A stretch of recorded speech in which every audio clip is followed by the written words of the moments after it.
चला पुढच्या हायब्रिडायझेशन कडे जाऊया आपण. शेवटचा तिसरा प्रकार तो आहे एसपी हायब्रिडायझेशन. ठीक आहे, एसपी हायब्रिडायझेशन त्याच्या नावातच आहे. एक एस एक पी, दोनच ॲटॉमिक ऑर्बिटल एकमेकात मिक्स होतील आणि त्याच्यापासून दोन हायब्रिड ॲटॉमिक ऑर्बिटल तयार होतील जे एकमेकापासून जास्तीत जास्त अंतरावर जातील आणि आपल्याला लिनियर जॉमेट्री किंवा डायगोनल जॉमेट्री म्हणतात त्याला, तशा जॉमेट्रीचे दोन हायब्रिड ऑर्बिटल मिळतील जिथे बॉन्ड अँगल 180 चा राहील. हे झालं एसपी हायब्रिडायझेशन. याच्यात दोन उदाहरणं घ्यायची आहेत आपल्याला. हा बेरिलियम फ्लोराइड आणि दुसरा आहे acetylene molecule. CH triple bond CH हे असेल इथं शॉर्टकट. काय म्हटलं जातं याला? ऍसिटिलीन. ऍसिटिलीन किंवा याचं दुसरं नाव आहे इथाइन. ETHYNE. हे नाव कुठून आले, कसे देतात, नियम काय ते शिकायचे आहेत आपल्याला अजून. पण तूर्त हा पहिला मॉलिक्यूल इथे ट्रिपल बॉन्ड आहे. एक सिग्मा आणि दोन पाय बॉन्ड असतात इथे. एक सिग्मा आणि दोन पाय बॉन्ड. मग अगोदर आपण बेरिलियम फ्लोराइड मॉलिक्यूल कडे जाऊया. Beryllium atomic number 4, its electronic configuration 1s2 2s2 2px0 2py0 2pz0. म्हणजे काय? p सबशेल ही रिकामी आहे. हे दोन इलेक्ट्रॉन, हे इथे दोन इलेक्ट्रॉन आणि p मध्ये 0 इलेक्ट्रॉन. बेरिलियमनं खरं तर बॉन्ड तयार करायला नको, पण तो डायव्हॅलेंट आहे. दोन त्याची व्हॅलन्सी आहे. मग का होते? इथे काय प्रकार घडत असतो? मग एक्साइटेशन ऑफ द इलेक्ट्रॉन. मग आता हे झालं ground state configuration. But in excited state one of the electron from 2s atomic orbital it get promoted to 2px atomic orbital. Then its electronic configuration becomes beryllium 4 1s2 2s1 2px1 2py0 2pz0. काही अडचण? इथे एक electron आता झाले दोन unpaired electron. बरोबर आहे की नाही? हे बघा इथे काहीच नाही, शून्य शून्य. Now here this beryllium atom undergoes SP type of hybridisation. एक एस आणि एक पी हे एवढंच. हे सोडून द्या, हा एवढाच भाग. हे 2s आणि 2px नाही का? Now, in the formation of beryllium fluoride molecule, Bef2 molecule, this beryllium atom undergoes sp type of hybridization. कोणतं हायब्रिडायझेशन म्हणायचं याला? sp hybridization. And they produces two equivalent energy hybrid atomic orbitals. आता दोन hybrid atomic orbital तयार होतील म्हणजे काय झालं? हे झालं 1 2s atomic orbital plus 1 2px atomic orbital. बस दोघांनी भाग घेतला, दोन हायब्रिड ॲटॉमिक ऑर्बिटल तयार होतील. हे झाले तयार. हे दोन. काही अडचण? पहा मध्यभागी कोण आहे? Beryllium item. हा sp आणि हा sp दोन अनपेअर्ड इलेक्ट्रॉन आहेत. हे दाखवून द्या. हा एक आणि हा एक इकडे आला, एक इकडे आला. झालं. हे डायग्रामॅटिकली हे झालं. Mixing of 1 2s and 1 2px. Two atomic orbital mixed together and they produces two equivalent energy hybrid atomic orbital having linear geometry. कोणती जॉमेट्री म्हणायचं याला? लिनियर किंवा डायगोनल. बॉन्ड अँगल किती असतो? आता हे सरळ रेषा आली, हा असतो 180 चा. काही अडचण? 180 डिग्री. आता बॉन्ड फॉर्मेशन कडे जाऊया. किंवा हायब्रिड कॉन्फिगरेशन दाखवायचं असेल तर हे झालं एक्साइटेड स्टेट. त्यानंतर बेरिलियम 4 1s2 याला धक्का लागला नाही. टॉईस sp दोनच इक्विव्हॅलेंट एनर्जीचे हायब्रिड ऑर्बिटल तयार झालेले असते. हे रिकामे येते नका लिहू खाली, काही गरज नाही त्याची. बरोबर आहे? टॉईस sp एक इलेक्ट्रॉन इलेक्ट्रॉन हेच आहे ते sp किंवा टॉईस sp लिहा. आता काय होईल? बॉन्ड फॉर्मेशन मध्ये हा झाला बेरिलियम ॲटम. आपल्याला कोण पाहिजे अजून? फ्लोरीन. आणा दोन फ्लोरीन. फ्लोरीनचं कॉन्फिगरेशन आहे माहित आहे, पुन्हा पुन्हा लिहायची गरज नाही. कुठे अनपेअर्ड इलेक्ट्रॉन आहे? 2pz मध्ये. आणा फ्लोरीन ॲटम एक इकडनं, हा इकडनं आला एक फ्लोरीन ॲटम 2pz.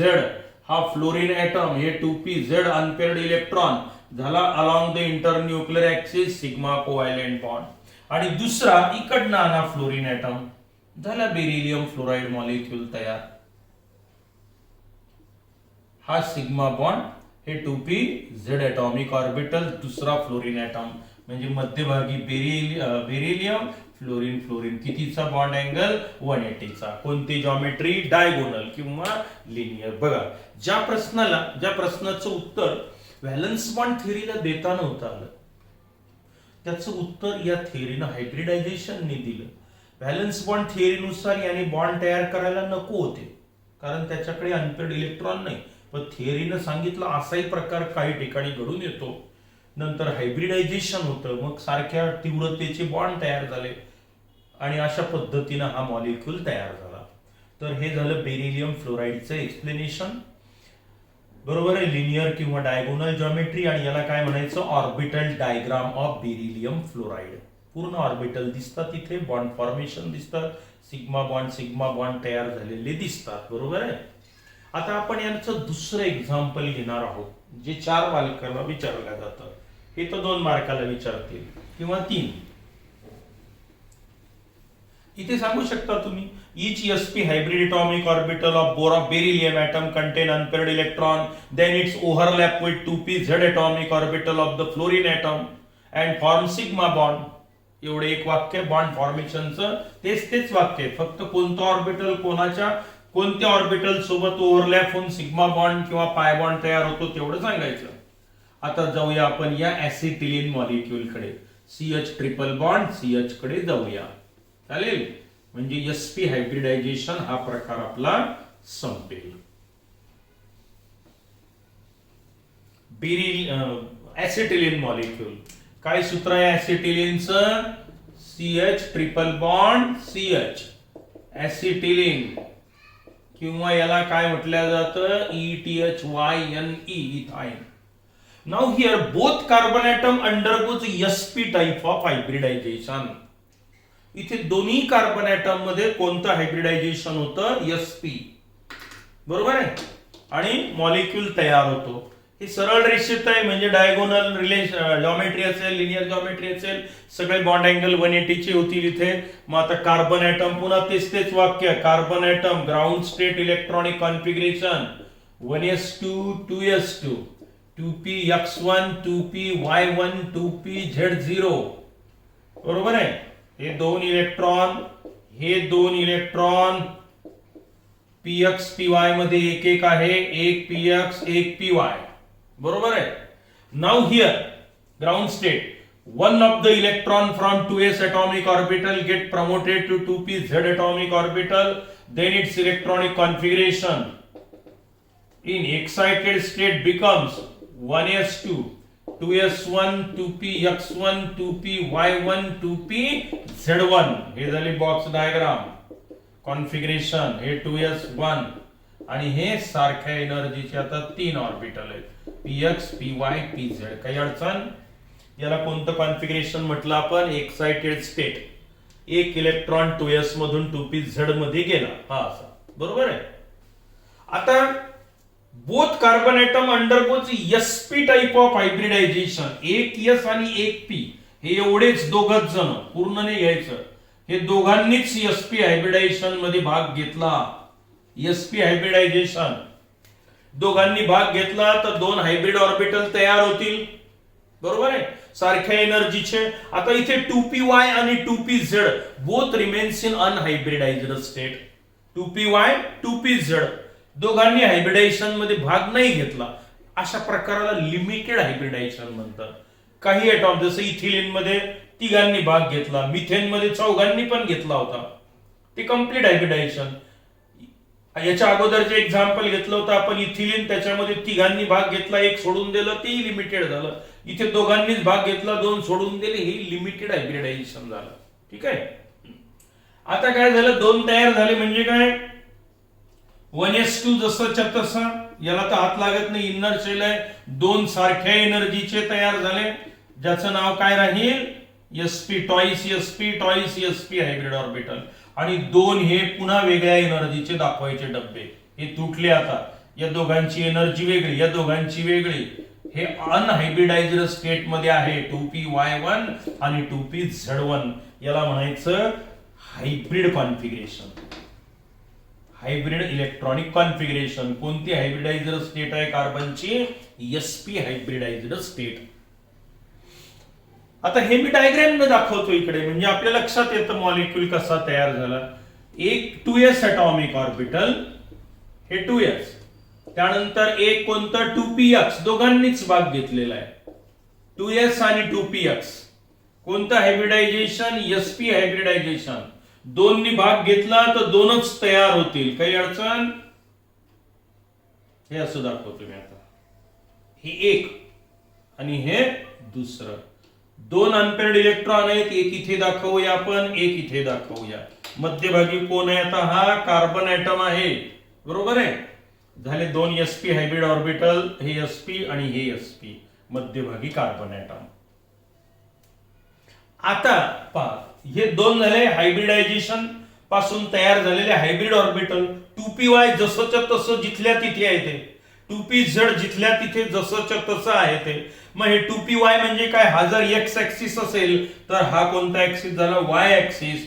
याला परपेंडिक्युलर म्हणजे हे झालं तुमचं 2py atomic orbital containing unpaired electron. आणि 2pz जे असेल ते यालाही परपेंडिक्युलर म्हणजे असं असेल ते, पण आपण इथे असं दाखवतो डायग्राम मध्ये, 2 डायमेन्शन मध्ये. हे कोणतं झालं आता? 2pz atomic orbital. इथेही अनपेअर्ड इलेक्ट्रॉन आहे, इथेही अनपेअर्ड इलेक्ट्रॉन आहे. वाटलं तर दाखवा, नाही तर दाखवू नका, काही अडचण इथपर्यंत. हा झाला एक कार्बन ॲटम. आता दुसराही असाच, इथेही sp हायब्रिडायझेशन झालं. आता बॉन्ड फॉर्मेशन, हा ना कार्बन कार्बन जवळ, मग कार्बन कार्बन जवळ आलं तर इकडचा sp इकडचा sp, सिग्मा बॉन्ड. हे sp इकडचं शिल्लक राहिलेलं sp हायड्रोजन सोबत पुन्हा सिग्मा बॉन्ड, आणि इथे पाय बॉन्ड तयार होतो, ते आपल्याला आता सांगायचं आहे. मग इथपर्यंत काही अडचण? Carbon atom, both carbon atom undergoes sp type of hybridization. Here one 2s and one 2px. These two atomic orbital mixed together and they produces two equivalent energy hybrid atomic orbital having diagonal or linear geometry. Here 2py and 2pz, both atomic orbital remains in unhybridized state and they are perpendicular to each other as well as they are perpendicular to the sp hybrid atomic orbital. हे दोन्ही एकमेकाला y axis z axis perpendicular आहे, आणि हे hybrid orbital हे along x axis आहे, म्हणजे यालाही परपेंडिक्युलर, तिघही एकमेकाला परपेंडिक्युलर झाले, नाही का? मग आता हा एक कार्बन ॲटम, आणा दुसरा कार्बन इकडून. आता बॉन्ड फॉर्मेशन सुरू करतो मी. मॉलिक्यूल कसा तयार झाला पहा. Now sp hybrid atomic orbital of one carbon atom, it overlaps with sp hybrid atomic orbital of other carbon atom forming sigma covalent bond. sp इकडचा कार्बन झाला सिग्मा कोव्हॅलेंट बॉन्ड. आता या कार्बन ॲटम वर जसा sp एक बाकी आहे तसा इकडे एक बाकी आहे अजून. This is sp hybrid atomic orbital containing unpaired electron. Now sp hybrid atomic orbital of carbon atom, then it overlaps with 1s atomic orbital of the hydrogen atom. हा 1s atomic orbital, हा hydrogen item, त्याच्याकडे unpaired electron, हा झाला sigma bond तयार. एक hydrogen इकडनं आला, आता हा दुसरा हायड्रोजन ॲटम आला, इथे हा सिग्मा बॉन्ड तयार झाला. हा hydrogen 1s1 along the internuclear axis, म्हणजे काहीच चित्र असं झालं. आता carbon carbon hydrogen hydrogen, carbon carbon मध्ये सिग्मा हाई सिग्मा सगळे अलॉंग द इंटरन्यूक्लियर ऍक्सिस आहेत. काही अडचण? आता पाय बॉन्ड फॉर्मेशन दाखवायचंय आपल्याला. मग जसं इकडे 2py आहे तसंच इथे पण 2py आहे. This is 2py atomic orbital unhybridized state, आणि इथे पण 2pz ॲटॉमिक ऑर्बिटल असेल, हे 2pz. मग आता बॉन्ड फॉर्मेशन कसं होईल की हे जे 2px आहे थोडक्यात असं, हे असं आहे की नाही, हे जवळ आल्यानंतर काय होईल, हे असं ओव्हरलॅपिंग होईल थोडक्यात. हे 2py हे साइड वाईज ओव्हरलॅपिंग, म्हणजे कोणता बॉन्ड? पाय बॉन्ड तयार होईल. मग आता मी डायग्रॅमॅटिकली असं न दाखवता हे फक्त असं दाखवायचं. 2py मध्ये कोणतं ओव्हरलॅपिंग झालं? Side wise overlapping and forms 1 pi bond. आता त्याच वेळेला काय होतं? 2pz हे पण जवळ येईल, साइड वाईज ओव्हरलॅपिंग होईल आणि इथे दुसरा पाय बॉन्ड तयार होईल. 2py साइड वाईज ओव्हरलॅपिंग, अनादर पाय बॉन्ड इज फॉर्म्ड. म्हणजे याचा अर्थ आता कसा झाला की कार्बन कार्बन मध्ये एक सिग्मा बॉन्ड तयार झाला. कोणत्या ओव्हरलॅपिंग मुळे? sp हायब्रिड ओव्हरलॅपिंग मुळे. आणि 2 पाय बॉन्ड तयार झाले. कोणते कोणते? हा पाय बॉन्ड, हा पाय बॉन्ड. एक आहे 2py ओव्हरलॅपिंग मुळे आणि एक आहे 2pz. हे दोन्ही पण कोणते ओव्हरलॅपिंग झाले? Side wise overlapping. म्हणजे सरळ सरळ बघा, आता हे एक रेषा ओढायची आहे. आपला carbon atom sp hybridised state मध्ये आहे. हे 2 झाले, sp हायब्रिड ऑर्बिटल 2.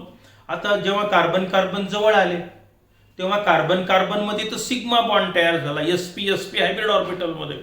आता त्याच वेळेला आडवा ऍक्सिस टाका, तिकडे 2py इकडे 2py एका कार्बन ॲटमचं, दुसऱ्या कार्बन ॲटमचं तिकडे 2py इकडे 2py. हे जवळ जेव्हा आले तेव्हा तिकडे 2py इकडे साइड वाईज ओव्हरलॅपिंग झालं. तो झाला एक पाय बॉन्ड. त्याच वेळेला हे 2pz आहे वर, दुसऱ्या कार्बन ॲटमचं इकडनं आहे वर आणि खाली 2pz.